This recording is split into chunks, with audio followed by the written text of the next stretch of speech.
you ever felt. Are you listening? Damn.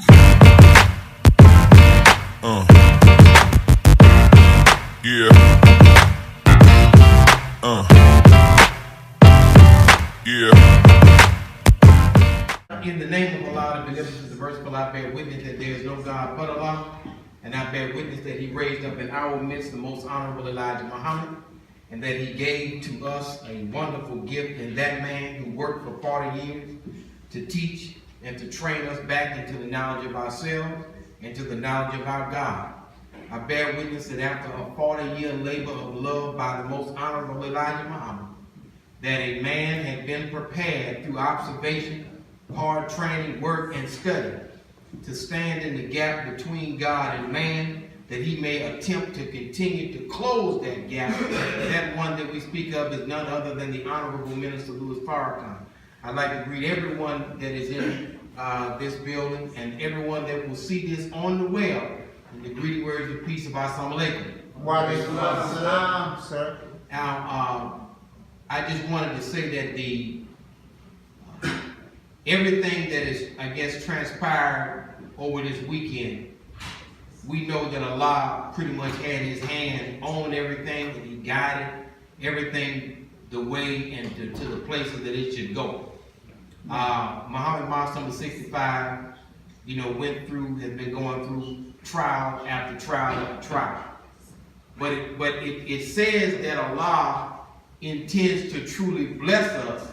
If He's doing all that He's doing to purify us, it must mean that we got a big blessing coming. No. And that blessing is always going to involve some responsibility, right? Yes, sir. Yes, So He's going to purify us so He can put more on us, right? Yeah. And that's usually how it goes. He brings you through trial, purifies you so He can put more on you and prepare you for greater and greater and greater things. But I wanted to, and of course, with all that we hopefully are learning, with of course the passing of our minister's wife, Sister Daryl Muhammad, and the way that everything happened and the order that it happened, we just have to understand that Allah is ever present in everything that went on, and He's ever present in everything that will continue to go on. And we all just really have to count our blessings, because we are truly a blessed people. That's right. We are a blessed community, and we need to look at all of these things as learning experiences and as things that Allah is bringing us through to keep us together, all right? Yes, and to get us to where we need to be in heart and mind. Now, we can't do anything in a hostile environment without unity, right? Yes. Right. Yes, sir. A lot of times when something happens in the community, we have our nationalist brothers who yell the slogan, Black Power. Yes. Some of you may have seen that on YouTube, you may have seen it on Facebook, or you may have gone to a rally where you heard somebody say, Black Power, right? Yes, yes, sir. But Black Power is not even possible without black unity. That's right. All right? Yes. So without black unity, you're not about to have any black power. That's right. Because you're in a hostile environment. You're in an environment where people don't like you. Now, okay. So what we want to deal with as a topic is what the most honorable Elijah Muhammad said, which is black people must unite. Now, when something is a must, that means it's required. Yes. That means that you have to do it, that you can't get around uniting if you want to accomplish your next goal. Yes. Yes, sir. No other way to do it.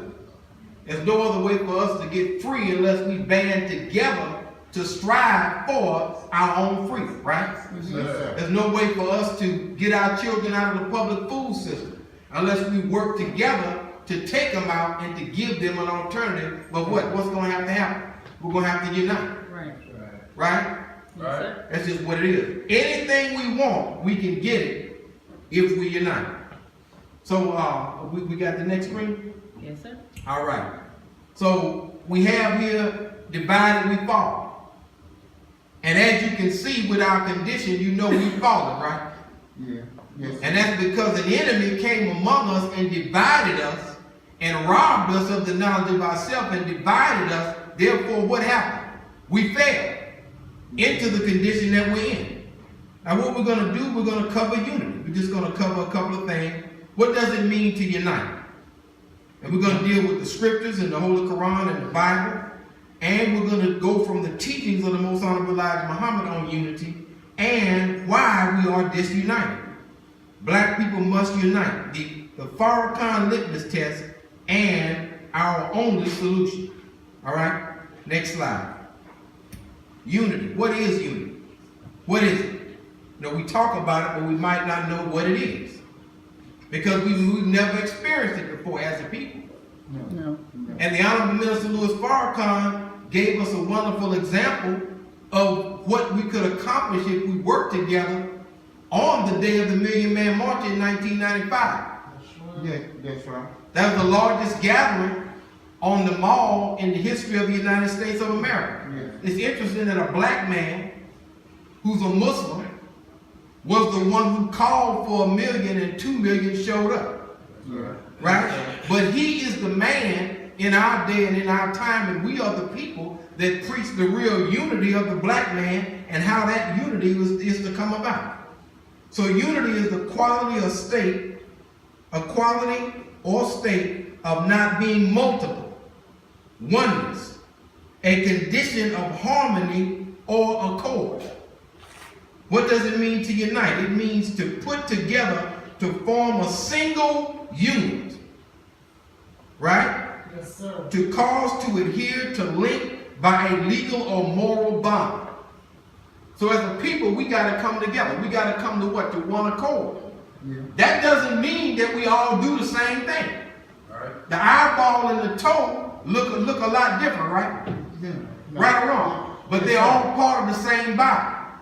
And sometimes we think that unity means that every one of us got to be exactly the same way, look exactly the same way, roll the same way. And in the nation, we're military, so we have a uniform.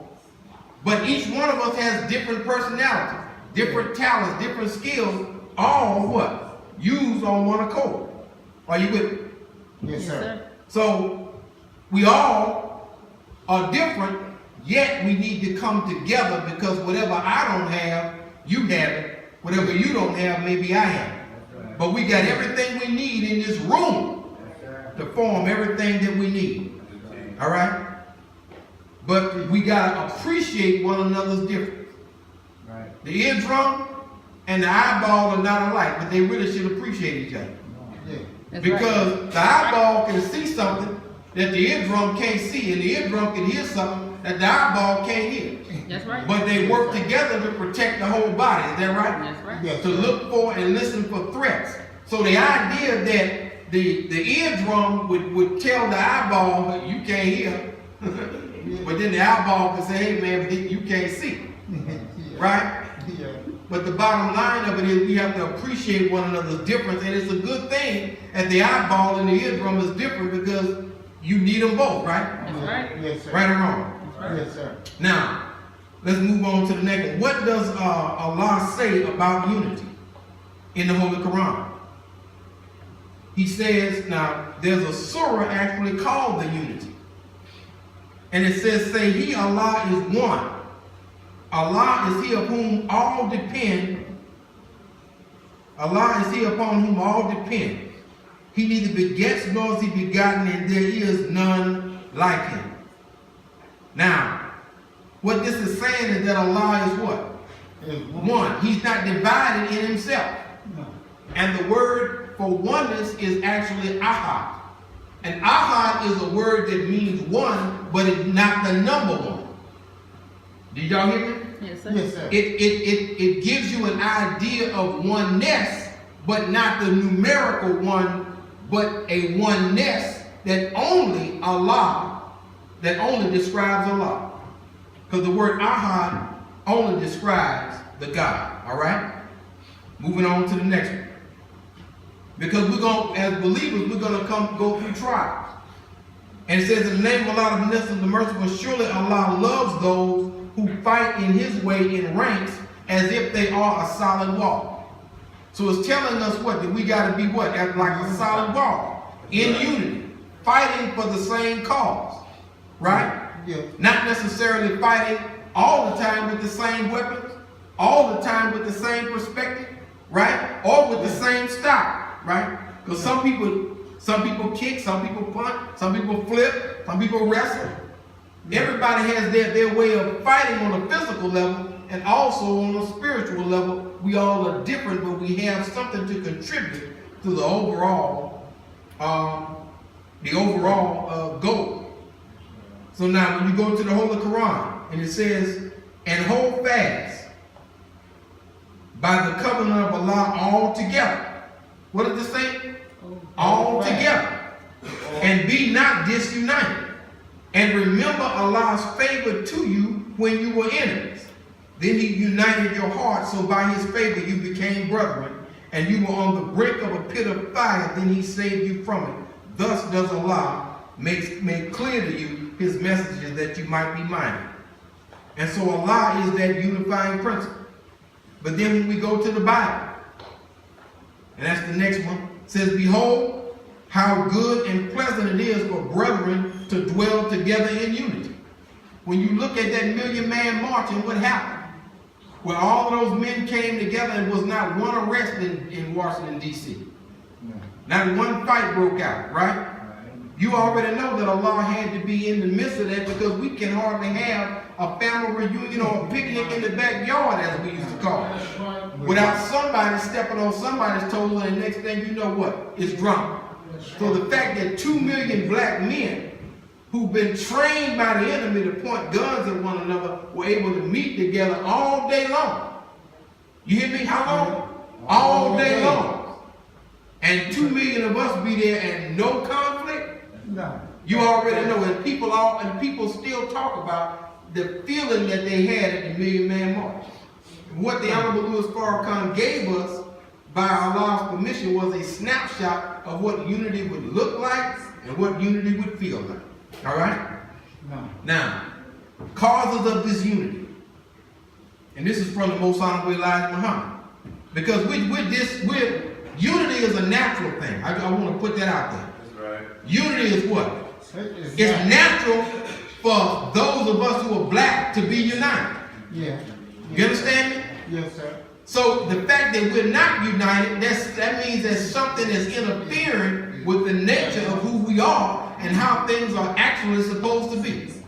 We are supposed to be unified, right? Yeah. That's the natural thing. Aren't the Vietnamese unified? Yes, with their businesses in our community? Aren't the Arabs unified? Yes, with their businesses in our community, right? Yes. Aren't the Koreans unified?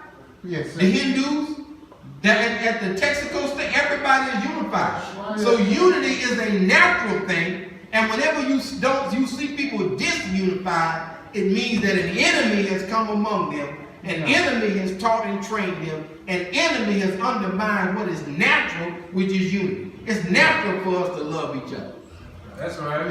It's not natural for us to be looking in the newspaper, even though it's become normalized. It is not natural for us to look in the newspaper and look at all the obituary, and you got these 25-year-old, 17-year-old, 18-year-old dead, and we shot each other. That's right. That's not natural. Mm-hmm. So there's an enemy that has come among us that has undermined our unity for centuries. All right? But it says one of the greatest handicaps among the so-called Negro, now called African American, is there is no love for self, no love for his or her own kind. This not having love for self is the root cause of hate, dislike, disunity, disagreement, quarreling, betraying, stool pigeoning, fighting, and killing one another. Yes, sir. So there's a love thing, that's been missing. The Holy Quran says that Allah put love and compassion between the man and the woman. Yeah. Right? So why is it that the sheriff deputy is in our house like it's a donut shop? Right? Why are they in our house like that?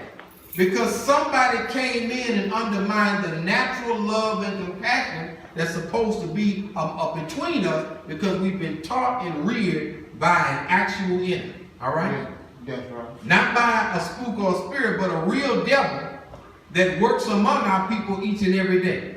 Yes, sir. Now, the Honorable Elijah Muhammad said, let's go into the next one with the minister, on our unity. The Honorable Elijah Muhammad said that our unity, or the black man's unity, is more powerful than a nuclear bomb.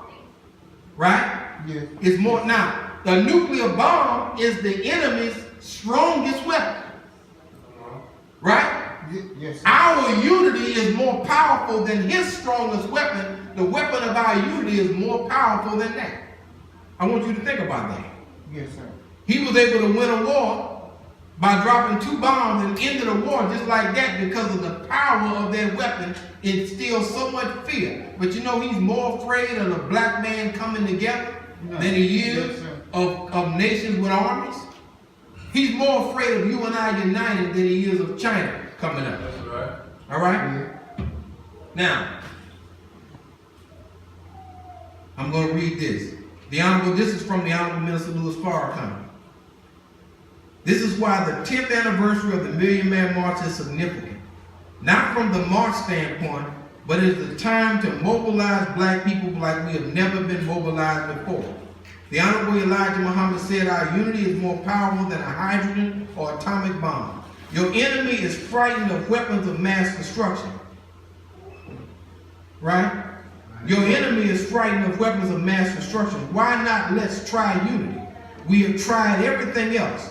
We have kneeled, waited, crawled, begged, and slept in. We have marched and boycotted, but we have not tried the unity of us as a people. The Honorable Elijah Muhammad said if we tried it, our unity would solve 95% of our problems. Now, you know, as black people, we got a lot of problems, right? Yes, sir. Right or wrong? Yes, sir. We got some serious problems. That means if you have 20 problems, that just by us unifying, 19 of those 20 problems will be solved just with our unity. No. So it'd be worth it for us to come together. Yeah. All right? Yes. And that has a larger dynamic with black people, the 50 million of us. But right here in the mosque, unity is very, very important. Yes, sir. Because we are the critical mass of those that is going to preach that and be an example of that unity that's going to show and demonstrate how other people can come together. The greater black people all over Baton Rouge and all over Louisiana. Right? But we got to practice that what? Right here at 2600 Plank Road. The idea of unity. All right? Now we're going to deal with causes of disunity. Causes of disunity. What causes us to be disunited? Well, as we know, I don't know if it's showing, is Yaqub on there? Yes, sir. Yeah. This is a depiction of Yaqub. We don't know how Yaqub looked, because I'm not gonna, you know how white folks do. They'll put a picture of him and tell you that's Jesus and make you believe that's him. We don't know how Yaqub looked. We know he was a black man, and then he had an unusual sized head. Yeah. And so some people made a depiction of what they thought Yaqub may look like, but we don't know what he looked like. We just know he was a black man with an unusual sized head, right? So we gave you the picture of a man with what? Oh, yeah. A black man with an unusual sized head. But I don't know how he looked. But he's the father of the white race. That's right. Okay? Now he gave the white race certain things that they could use to master the original man. All right? He showed them how they can go in and tell lies. Right. And then say that I heard so-and-so talking about you. And then they could cause people to start fighting and killing one another. And then he told Yaqub, then you come in and your followers, or the race of people that you produce, you teach them to ask to mediate both sides. Right. And then they can rule both sides by asking to mediate the difference that they cause. The white folks are doing the same thing in Syria. They caused the civil war by sending in the CIA, then sending in the guns, then bringing other people in to start fighting because they couldn't get the Syrians to fight each other. So they brought in people from Saudi Arabia, Jordan, the United Arab Emirates. They brought in people from all over the world to go over there and start a fight in Syria. Now that there's a full-blown fight, what have they been trying to do? They've been trying to meet at the UN so we can mediate and come to a political solution. What are they trying to do? They're trying to rule both sides the same trick that Yaqub taught his people over 6,000 years ago. Same one. We cause a fight, then we come in and say, hey, let's mediate. So that causes disunity when you tell lies. Are you listening? Damn.